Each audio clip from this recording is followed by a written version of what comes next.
Welcome along to the Football Fun Factory podcast. We're buzzing to be here, and today we're talking about whether children should play in specific positions in youth football. A hot topic, Luke. What do you think? Yeah, back in my day when I started out, and I always talk about this a lot, I was always the striker. I was quite fast as a child, played up front. We started on an 11-a-side pitch. And to be honest, the whole team used to play in the exact same positions. There was no really much movement around different positions. So I'm not sure, to be honest with you. Sounds like Colin and Martin had a particular strategy back in the day. Any excuse Jonny gets to drop in that he was a fast striker, he jumps at the opportunity. In case you were listening on audio, Luke just gave me a death stare. When you played as a kid, John, do you remember being in a specific position? Specific's a really hard word to say. I've struggled over that twice now. Did you play in a particular position? I was predominantly a big, strong defender. And now? I'm still a big, strong defender. Let's put this topic on trial. For those people not familiar with the section of the podcast, it's all about two contrasting views. I'm going to give these to Jonny. Should we shuffle them? Jonny and Luke. Thank you very much. And they're going to have a little read of those. And the topic today, a little reminder, is should children play in specific positions within youth football? These guys are going to read out the statements. Luke looks very happy with his, so I'm going to let him go first. And then they're going to put each other on the stand, ask each other some questions, and try and defend whatever opinion they've been given, whether they believe it or not. Luke, over to you. Children should play in a variety of positions to develop across all areas of the game. Hear, hear. Jonny, do you agree? My statement says it's easy to tell what position a child should play from a young age. An early decision will lead to long-term success. Interesting view. First of all, do you want to put Luke on the stand, John, and ask him a few questions? Yeah, I'd love to hear an opening statement from you. Of course, an opening statement. I always forget that bit, Luke. Would you like to give us an opening statement? Yeah, I think it's very obvious early on when a child starts playing football that they should play in a variety of positions to find out where suits them best, but even more importantly, experience playing in different areas of the pitch, wherever that may be. I know when my little kids started playing football, they'd play in every position, goalkeeper, striker, midfield, defence, everywhere. And it gives an overview for them of the game and to really enjoy different aspects of it. Cool. The little grin at the end said everything. Luke, you said at the start of the podcast, before we went into Judge James's court, that you were a striker growing up pretty fast. Very fast. Memory serves me right. You obviously went on to play for Man United, and you only ever played in one position. I was never a striker for Manchester United. I played on the right wing, the left wing, and in central midfield. So it was when I went to Manchester United, playing under fantastic coaches, that I was given that experience of playing in different positions. I mean, I'm an old dinosaur, John. I'm talking about 30-odd years, more than that ago when I started playing football. And the game has changed a huge amount. Don't get me wrong, I loved playing striker. As I said, I'm incredibly fast, or I was incredibly fast, scored loads of goals playing in that position. But maybe it would have been nice to switch around the pitch, play in different positions and not have that early specification. You're doing yourself a disservice, Luke. You've had a glittering career playing at the very, very highest level, and that came from playing striker as a child. Early specification in a position has led to you having this incredible career as a professional footballer. Sorry to interrupt, James. Sorry, Judge James. Jonny, I've just made it quite clear that I didn't play in that position when I was a professional footballer. But growing up, you played in one set position, so you had the opportunity to really excel, really learn the game in the higher ends of the pitch. So obviously as a striker, you're in and around the box, you're running in behind, which are all similar skills that you needed to play on the left wing, to play on the right wing. I assume the only reason you sort of ended up playing centre mid is because you couldn't get in ahead of Bexy and Giggs. But I could get in above Scholesy and Keeney. Okay, interesting. Jonny, do you want to ask John a few questions about his opinion that children should be able to play in a variety of positions? Yeah, can you just give me a little bit of an opening statement? Yes, again, forgotten.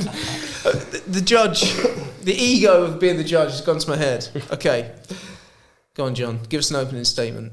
So I think from a young age you can tell for a number of factors what a child is going to turn out to be when they're older. So I think early specification, putting a child in one sole position, or a unit that it may be, so maybe defence, midfield, attack. I think it really sets them up for long-term success. They get to learn that position, they get to learn all the ins and outs, they get loads of repetition and loads of practice, and I think that is what leads to that long-term success that I said about in my opening statement.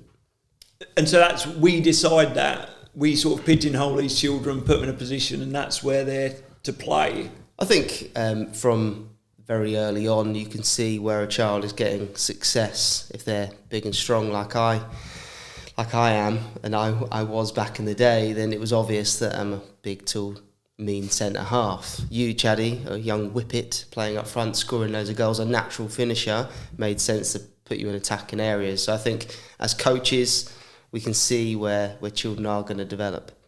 And you obviously were put in that position, you played there, that centre half position, gone on to have a glittering career in the CAMS Division 1. No, Kershaw Prem, where I know you played at a high level in that, John, but if you had the opportunity to play other positions, who knows what could have happened? To be fair, I forgot to mention this earlier on, I did have little spells in other positions of the pitch, and that probably is what has really held me back. I think if I stuck to centre half all the time and really learnt that position, and I just can't wait for the punchline. Go on. I think I would have played for England, played for Man United ahead of Bexy and Giggsy. Feels like a good point to draw a close to proceedings. So interesting views, not necessarily the views of these guys. The doorbell's ringing here at Football Fun Factory HQ, so that feels like a good point to stop the filming and to head to the next section of the podcast. What a loud doorbell we have, which is to hear our own views. But before I do that, we're all over the gaff in this week's Football Fun Factory podcast. So I need to award a winner, don't I, this week? I've completely forgotten the format. So, what's the prize? Well, the prize this week is pretty prestigious. It is a T-shirt that says, I am FFF because I create magic moments for parents and children. Now, we have all of these statements all over the walls here at our head office, and it's really a big part of the culture at Football Fun Factory. We have 13 different statements. This one could do with an iron, but it's going to go this week to Luke Chadwick. Thank you. Congratulations, Luke. Jonny, would you like to congratulate Luke? Well done, Luke. Better go get the door. We're going to go get the door and then head into the next section of the podcast where we get to know our real views on this matter. So Jonny and Luke were given a statement that they had to defend, and they both defended it incredibly well. Tough to decide who was going to win this week's prize, but it marginally went to Luke. But let's hear now what we actually think. Jonny, you're an experienced youth football coach. Thanks very much, mate. Loads of... Before we start, mate, you've got a judge's wig hair in your beard. Thank you very much. Could have been attached there with the beard that I'm growing at the moment. But, I'd be really interested to know what your view is, because we want to develop children and develop life skills at Football Fun Factory, but we've been involved in a football development background where it really is about trying to get children to become a professional. So across both those things, do you feel that children should play in a variety of positions? Yeah, I feel quite strongly about this. I was quite disappointed when I got the statement that I got, because I feel very strongly that children should play in a variety of positions throughout their youth football journey. I think for a number of reasons. One, just for the enjoyment of it. Everyone wants to be a striker, everyone wants to play in attacking areas, or lots of children do. And it's really important that they're given the opportunity to do so and they're not pigeonholed and have to play in one position, because I think it can affect the enjoyment of the children's experience. I think the other thing for me is children need to experience the different positions to develop different skill sets. So the chaos of being in centre mid, where you've got players coming from all different angles, being a centre back when you've got the game in front of you, a striker with your back to goal, like different receiving skills that you get. And I think you'll learn loads from that, practice loads of different skills. And also I think you can then, when you're maybe traditionally a centre back or a defender, you go and play up front, you're playing against a defender and they might do something that's really good. So you can then steal that and add that to your game. So I think there are loads of benefits, and I think it's really important that children play in a variety of positions. Luke, I think you're going to agree. Yeah, I think at them very youngest ages, it's important for the children to experience different areas of the pitch. I think when you're looking at that sort of elite level, easy for me to say, I think there is a time where children do get early specification. They join a position. I've done a lot of reading on academies in various parts of the world. I know that Barcelona are really keen. They've got a set way of playing. They have positions that they sort of pigeonhole the children in from an earlier age to sort of give them as much exposure in those positions, because there is a belief that the more time you get there, the further you're going to develop and sort of go on. But I think in them youngest ages, particularly a time when children are starting playing football and at a grassroots sort of level, then it's really important that they have the opportunity to play in all the different positions. I think for me, one big change in youth football was when you go to 11-a-side. Obviously, you go through the different age groups and you play different formats, maybe starting at 5v5 and ending up at 11v11, and there's 7-a-side and 9v9 games in the middle. I think with that in mind, that for me the jump to 11-a-side is the point at which you then kind of determine your position. But there's some great examples, aren't there, of even professional footballers that have played all their careers sometimes in a certain position. One that springs to mind is Gary Doherty, which is a player that you played with. And I know this well because I'm a Norwich City fan, and I know that you were in the same team as him at Norwich City, and I know that he changed positions. Do you want to tell us a little bit about that, Luke? Yeah, so, I mean, he's a brilliant footballer, fantastic defender, come from Spurs. I'm sure you would have seen him play a lot, Jonny, and he sort of, because of the strength and the ability in the air that he used to flip from centre forward to centre back, very similar to Dion Dublin, also done the same as well. And I think them two positions, like Jonny alluded to earlier, when you've sort of been a striker, you know what it's like to then be a defender against a striker. And I think you see that quite a lot towards the end of games where the big centre half will be thrown up front to go and sort of try and make an impact on there. So I think there's a number of positions where a winger to a fullback, for example, you see that flip it about a little bit. And I think to have that ability to play a number of positions certainly helps when a manager, again, at the top end, at elite level, when they're picking a squad, picking a team, people that can play in a number of positions, it certainly helps your cause to get a place in that team or that squad. Can you think of any great examples, John, from the senior game of players that sort of changed position, or you've seen a successful change of position, or the opposite?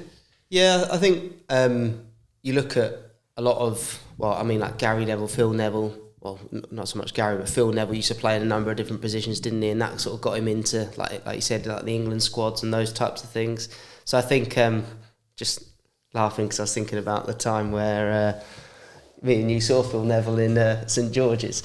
That's one for Chaddy's questions at the end. But I think, like you said, Luke, I think if you can play in a variety of positions, it does give you a head start to get into a squad and being flexible with that. And I think even when they go into 11-a-side, I think, as you mentioned, maybe starting to put children in certain positions, a more structure around that. I think it's still important that they can play 2 or 3 positions within a team. So a right back, for example, can play left back, can play right mid, and they are given opportunities to do so, because, as you say, as they go into adult football, you see children develop and grow in different ways. Like Tyrone Mings is always a sort of one that comes to my head, is that he got released from academy football because they looked at his parents and went, he's not going to be tall enough to be a centre-back, he's not going to be strong enough to be a professional footballer, and then ended up being 6'4", whatever he is, and obviously having a great career at Aston Villa. So I think as much as you can try and make your best guess on how that child's going to develop and how they're going to grow, ultimately you never know. So I think giving them exposure to different positions, different opportunities, I think sets them up for success. I probably should have researched this before the podcast, so I may have egg on my face following this statement, but I'm pretty sure that John Ruddy was an outfield player until the age of 14. I'm pretty sure that's true. Yeah. Well, any ideas? I've done my research on that myself. I assume John watches the podcast. So, John, can you just message in and let us know? Sure. There's a lad, awful of my knowledge, forget his second name, plays for Aston Villa as a goalkeeper, being on loan at Gateshead, MK Dons, fantastic young goalkeeper. Phil Marshall, who came to Cambridge. He was a central defender in Cambridge's schoolboys team until the age of 13, 14, before then moving to a goalkeeper, obviously developed skills with the ball at his feet to pass out and that sort of thing, and is now like one of the top young goalkeepers in the country. So it, like, stuff like that does happen a lot. I think when you look at football, it's ultimately there's a certain set of skills and techniques, aren't there? If you look at if you really dumb football down, it's about a range of skills and techniques that you use on the football pitch, and playing in a certain position requires a certain type of skill, and playing in another position requires different types of skills. But you can refine those by playing in a variety of positions. And for me, that's the number one reason why children should rotate. I think the one difference is goalkeeper. Just because there is a bit of a feeling that people have around that. It's probably the one that also upsets parents a little bit, isn't it? The one where certain parents don't want their child in goal, or a certain child doesn't want to play in goal. Like, you see that quite a lot. I remember running like grassroots teams where it was just nobody wanted to go in goal and we had to rotate, versus two kids really wanted to go in goal and you had to rotate them, and one of them had to play outfield and they really didn't want to. So the role of goalkeeper is probably one of the more challenging ones, do you think? Yeah, I think, like, in terms of that, the child's got to want to do it, really, haven't they? I know there's loads of kids that love having their turn in goal. There's some that don't want to do it. But I think if you've got someone that wants to be the goalkeeper, or like you say, a couple of people that want to do it, then fantastic, because that's what they want to do, that's what they enjoy doing. So it's important that they get the opportunity to do that more often than the others. Do you think there's an age, Jonny, where you should then real dial down and say, right, that's my position now? I think it depends on the aspirations of the team, the players, the individuals, where they are maybe in their journey. If it's academy football, then I think you probably do need to then start to hone in on one or two positions. But I think, like, even at under 16 in a sort of grassroots game where you're just playing for the love of the game, then ultimately you should be given an opportunity to play sort of where you want to play, where you enjoy playing, and that's what it really comes down to. I think that's what the most important thing is. I think when you look at child development, I think there does come stages at sort of probably 14, 15, 16 where you have to start looking at a position, but then being, I guess, open to that changing, like the coaches being aware of that, because you will see children go through growth spurts. There will be benefit of them playing certain matches in different areas. So I think as long as people are open to that and have an open mind, then I think that's also okay. I think everyone's journey is completely different, isn't it? For some children, they'll find their position early on. For some, it will come later. They'll be able to play in a number of different positions. And I think that is the key to development in anything, isn't it? Is treating everyone as an individual and them to go through their journey, not pigeonholing anyone and sort of working with the individual rather than, oh, he fits into or she fits into my team there, that's where they're going to play. It has to be the individual journey. Last question on this one then. So if we think of world-class players, the players that got to the very top of their game and were the absolute best at what they do, would I be right in saying that they then were one position and one position only? So if you think of like the very, very best players that you played with. Yeah, it's an interesting one because I played right and left wing and was like I'm obviously joking. I think when you look at the top players, the all-time greats, they're just incredible footballers. They're free spirit. I'm thinking the likes of Diego Maradona, Lionel Messi, Cristiano Ronaldo. Like they just play where they felt they were needed, all at the sort of the top end of the pitch. When you talk about sort of the top world-class central defenders, then I'm pretty sure they would have been in that position their whole lives to have that experience, but had the opportunity to play. I'm thinking Rio Ferdinand, John Terry, who I know played in midfield positions as well as children, but then really specified in that central defensive position to become sort of absolute world beaters. I'm just thinking of when like Beckham went to Real Madrid, didn't he get played as like a wing back or something? Well, there was times I think he even popped in centre mid and right, different areas of the pitch. I think like Wayne Rooney springs to mind. I know predominantly he was a striker and then sort of ended up a little bit deeper. And depending on where he went, obviously later in his career, sort of probably found himself further and further down the pitch in a more sort of attacking mid role. But I think, like you said, I think the very best players, they have so much ability, don't they? They can play in several positions just because pure talent more so than anything I think else. like you talk about Wayne Rooney, like I mentioned Messi, like them sort of people, they're just Different playground breed. players. Yeah, Like they yeah. just absolutely love playing football. You can imagine they play exactly the same at the New Camp or Old Trafford than they did on the playground with their mates when they were kids. They were just such free spirits in terms of what they do. So little fun question to finish then. So if you had a team of real world-class players, so you're talking about the Messis, the Rooneys, players like that, and you played them in completely the wrong positions, including goalkeeper. So you had Rooney and Messi at centre half, and you had your striker. Name me a world-class striker, John. Harry Kane. Harry Kane's playing left back. Okay. What a ridiculous question this is. And then I'm not going to answer this question. And then they played against. You're a decent goalie, to be fair, Chad. And they played against West Ham. Who would win the game? In my opinion, the world-class players would, because they'd have so much of the ball. With Harry Kane at left back. With Harry Kane at left back. I think the best player, you take the best players, the 11 best players in the world to play against, no disrespect to West Ham, obviously a Premier League team, but the best players, I think, would beat that team. John? I think you could get out there two centre-halves of Rooney and Messi with Antonio up there. I think you might be I don't able think to you'd ever cause get a touch of the ball, though. If you've got 11 of the best players in the world keeping the ball... Let's set it up. That's the only thing we This can do. feels like We'll another organise it. podcast to me. I don't know what the title of that will be, but great discussion. We could talk about it all day. Some crazy questions in there. Don't know what I'm doing as the judge today. I'm all over the gaff. Speaking of which, let's head to our final part of the podcast, the bit that everybody loves. Everybody listens to the first 20 minutes or so, just saying, when are we getting to the quick fire questions? And here we are. We're about to do it now. Quick fire questions now for Luke Chadwick. Luke had a glittering career, as we've discussed. Half an hour. He had a fantastic career. He played for Manchester United, West Ham, Reading, Barrington. Stoke, Barrington, Solent Town Rangers, and various other clubs. My question would be: if you weren't a footballer, if you hadn't got through that Arsenal academy, or got the contract with Manchester United, you dropped out of the game completely, what would you have done? Really good question. I know exactly what you're going to say. Milkman. No? What? Something about cricket.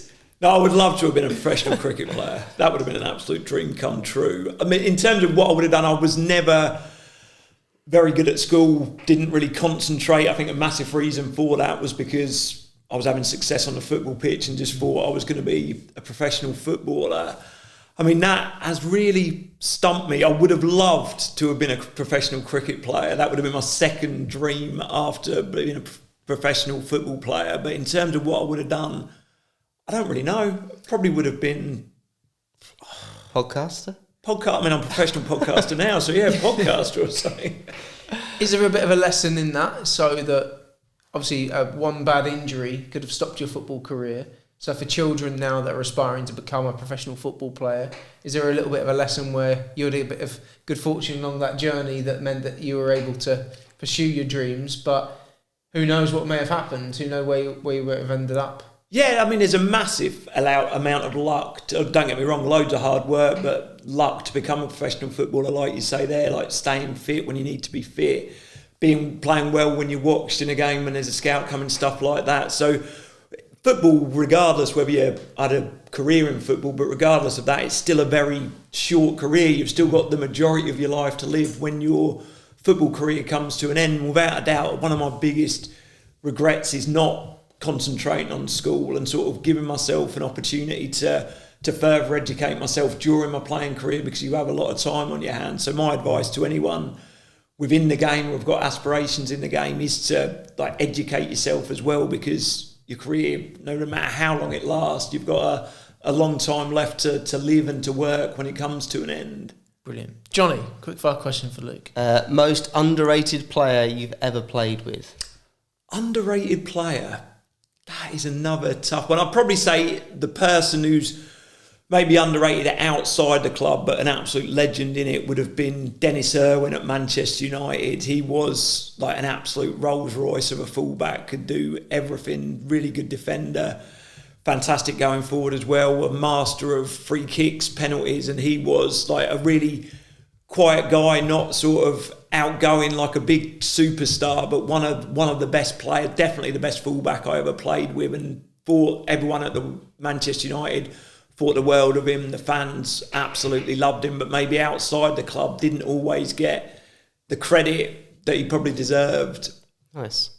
Wonderful. We could sit here and ask questions to Charlie all day, but you have to wait for next week's podcast. Thanks for joining us, and we look forward to seeing you next time.